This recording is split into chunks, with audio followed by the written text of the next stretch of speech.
I think it was Jordan Peterson that said to me, when he deals with some of his clinical patients, the starting point for them is so small that it almost makes them feel shameful, so they don't do it. So he says he's dealt with people who literally can't get out of bed because their depression is so severe. And telling someone that their goal is just to walk down the hall and walk back feels so small and inconsequential and so full of shame that they just think, no, that doesn't matter. I'm not going to do that.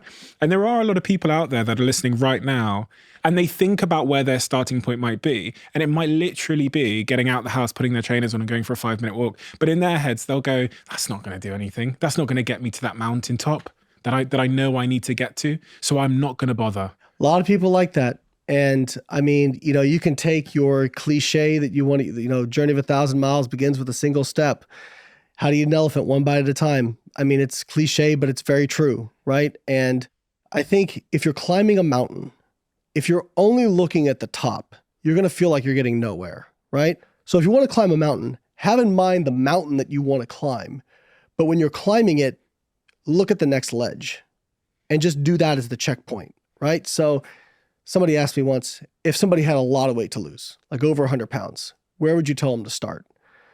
I'd say, I'd look at where they're at right now. What are their habits, their behaviors? What are they doing exercise-wise? Let's get them to the next ledge, right? So let's just, we can go into this too, but, if they're drinking a bunch of soda per day, trying to get them to go straight to water, that might be very daunting for them, right? Okay, well, diet soda is better than regular soda, and people will argue about it, but I can cite the studies on this. Okay, they're eating certain foods. Can we do something somewhat close to what they're already doing, but find a way to cut out some calories from that, right? I'm going to try and meet them closer to where they are and then slowly pull them back this way